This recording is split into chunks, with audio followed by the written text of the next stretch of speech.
इस वक्त मेरे देश के प्रधानमंत्री को कश्मीर जाना चाहिए था, वो बिहार पहुंच गए। ये तस्वीरें जो पूरा देश देख रहा है, वो तस्वीरें आपने देखी कि नहीं देखी? वो नीतीश कुमार जो राज्य के बिहार के मुख्यमंत्री हैं, मुस्कुराते हुए पीएम मोदी के साथ दिखाई दे रहे हैं। वो तस्वीरें आपने देखी कि नहीं देखी? नहीं, बिल्कुल मैंने देखी वो तस्वीरें। देखी आपने? जिस वक्त कश्मीर में होना चाहिए था मेरे प्रधानमंत्री को, वो बिहार में चुनावी रैली कर रहे हैं। ये आपका ठीक, आप बात कर रहे हैं, लेकिन नहीं बोलिए अगर मैं गलत सवाल कर रहा हूं तो। ये मेरा सवाल नहीं है, इस वक्त पूरे हिंदुस्तान का सवाल है। पूरा देश जानना चाह रहा है कि आपके लिए चुनावी रैली जरूरी है, बिहार जीतना जरूरी है, या फिर मेरे देश की लाज? नहीं, चुनाव रैली का तो इससे कोई संबंध ही नहीं है। 3 दिन पहले की जो घटना थी, उस घटना में पूरी कैबिनेट की बैठक बुलाई गई। दिल्ली में प्रधानमंत्री जी ने अपने हाथ में कमान ली, सारा काम प्रधानमंत्री जी ने किया। गृह मंत्री जी घटना स्थल पर पहुंच गए, रक्षा मंत्री जी आप ये कह रहे हैं चुनावी कार्यक्रम नहीं था ये? नीतीश कुमार वहां पे भाषण दे रहे थे कि हम आपको कभी दगा नहीं देंगे। वो अपनी वफादारी के सबूत दे रहे थे वहां पर मंच से। और मेरे देश के प्रधानमंत्री मंच से ऐलान कर रहे थे कि हम पाकिस्तान को क्या जवाब देंगे। मतलब चुनावी रैली में वो कह रहे हैं।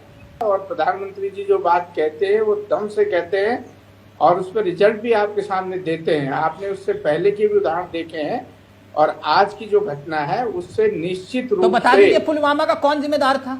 हमें तो आज तक नहीं पता चला सर कि वो आरडीएक्स कहां से आया था, कैसे आया था, क्यों आया था, कौन लेकर आया था। अगर आपको मालूम है तो बता दीजिए सर, क्योंकि 2014 से पहले तो बीजेपी इस्तीफे मांगती थी कि इस गृह मंत्री ने इतने कपड़े बदले तो उनके इस्तीफा ले लो। और 2014 से पहले इस्तीफा भी हुआ, आप भी जानते हैं। हुआ ना सर, मुंबई हमले में शिवराज पाटिल का हुआ, एनएसए का इस्तीफा हुआ। तो आज तो कोई इस्तीफा नहीं मांग रहा सर। देखिए, कुछ बातों का जवाब व्यक्तिगत रूप से भी दिया जा सकता है, चैनलों में उनको दिया जाना मैं समझता हूँ उचित नहीं होगा। देश की सुरक्षा का मामला है, बड़ा गंभीर मामला है। ऐसे लोग सर व्यक्तिगत रूप से जवाब, मतलब मैं समझा नहीं आपकी बात। फोन पर बताएंगे क्या आप मुझे? नहीं, मैं आप व्यक्तिगत रूप से आपकी और मेरी बात होगी वो अलग चीज है, लेकिन जिस तरह की बातें हैं उन बातों को देखे देश नहीं, व्यक्तिगत रूप से आप मेरे मित्र हैं, मैं बोल रहा हूँ सार्वजनिक रूप से। लेकिन इसका मतलब ये थोड़ी ना हुआ कि आप जवाबदेही से बच जाएंगे। सरकार में आपको जवाब देना है। बच रहा हूँ मैं एक बात बिल्कुल स्पष्ट रूप से कह रहा हूँ। आपने भी देखा कि माननीय गृह मंत्री जी पहली बार देश का कोई गृह मंत्री घटना के 1 घंटे के अंदर घटना स्थल पर पहुंचा। ये सबके सर 1 घंटे में नहीं सर, नहीं 1 मिनट जोशी जी मेरी बात सुनिएगा सर। ये मैं मांग नहीं कर रहा कि गृह मंत्री इस्तीफा दें। आपके बीजेपी के अपने नेता, सर सुनिए ना, बीजेपी सर बताने दीजिए देश को। देश भी ये बात सुने, क्योंकि मैं जानता हूं कि देश की मीडिया में ऐसी खबरें नहीं आती हैं।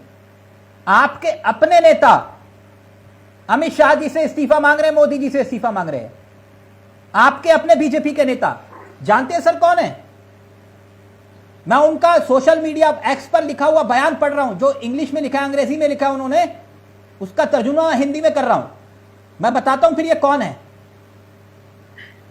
ये है सुब्रमण्यम स्वामी।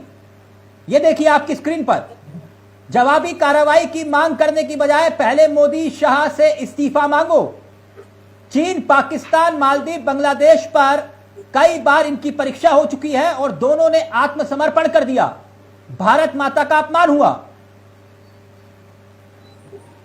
देखिए जोशी जी, ये कोई मामूली व्यक्ति नहीं है स्वामी जी।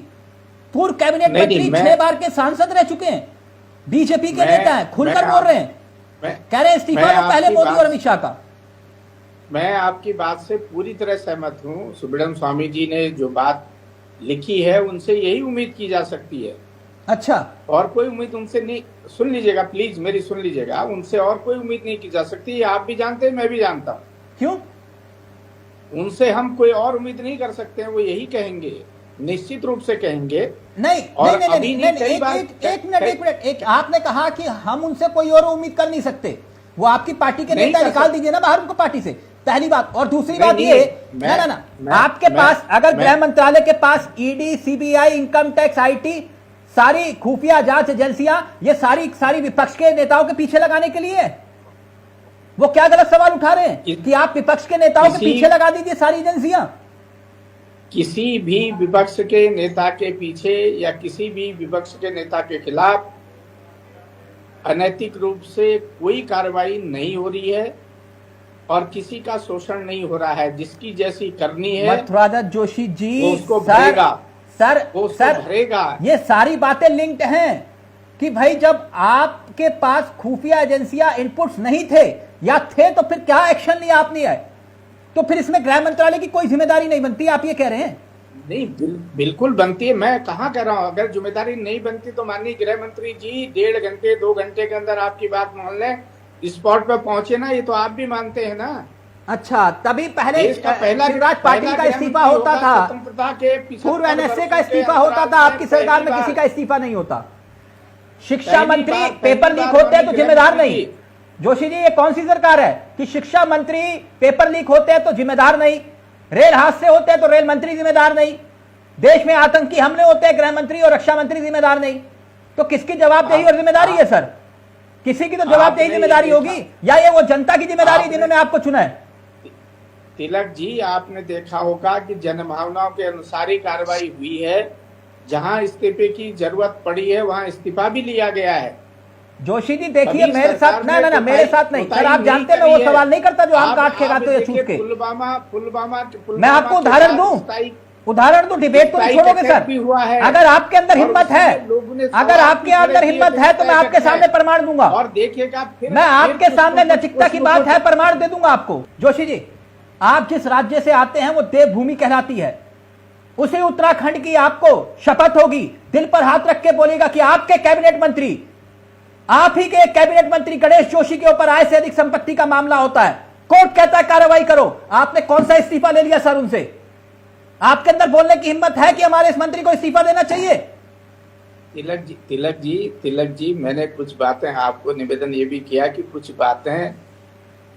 बातें ऑन कैमरे पर भी नहीं कही जाती हैं, कुछ बातों को अपने हिसाब से भी कही जाती हैं। आप तो इतने वरिष्ठतम पत्रकार हैं जोशी जी। कड़वा थू जोशी जी, ऐसा कुछ नहीं है। देखिए, मैं उनमें से नहीं हूं कि जो भ्रष्टाचार पर आंखें बंद कर ले, और आपके मंत्री पर भ्रष्टाचार के आरोप लगे तो मैं नाम भी ना लूं उनपे। ये आपकी मजबूरी हो सकती है सर, ये आपकी मजबूरी हो सकती है, ये मेरी मजबूरी नहीं है कि आपके मंत्री के ऊपर महाभ्रष्टाचार के आरोप लगे और आपकी सरकार, आपकी धामी सरकार देखती रह गई। मंत्री से नैतिकता के आधार पर इस्तीफा तक नहीं मांगा गया। भ्रष्टाचार के आधार मेरी आपको गणेश जोशी के ऊपर गंभीर आरोप, आप नैतिकता की बात कर रहे हो सर? मेरी बात तो सुन लीजिए, मेरी बात भी तो सुनेंगे मान्यवर। देखिए, ये पहला राज्य है उत्तराखंड, अगर किसी मंत्री पर कोई आरोप लगे हैं तो यही उत्तराखंड है, यही धामी जी की सरकार है, वही धामी जी चीफ मिनिस्टर है। इस्तीफा लेने का काम भी हुआ है। फिर झूठ बोला सर आपने कि नहीं हुआ है, फिर झूठ बोला आपने। मैं माफ करिए, आप मेरे परम मित्र हैं लेकिन आप गलत बोल रहे हैं। मैं आपको फिर उदाहरण दे दूंगा आपके राज्य का, जिनके ऊपर गंभीर आरोप लगे। हरक सिंह रावत जानी प्रकरण में इस्तीफा दिया कि नहीं दिया तिवारी सरकार में? बिल्कुल दिया। फिर आप ये कैसे कह रहे हो? और आपके मंत्री के ऊपर इतने गंभीर आरोप लगे और आप नैतिकता के आधार पर इस्तीफा नहीं ले रहे, और आप मुझसे कह रहे हो कि बंद कमरे में बात करूं मैं आप लोगों से? आप समय आने दीजिए, उसमें भी कार्रवाई होगी। मैं आपको बिल्कुल भरोसे के साथ मैं अभी वो विषय नहीं है, क्योंकि आपने जिक्र किया तो मुझे मजबूरन वो बोलना पड़ा।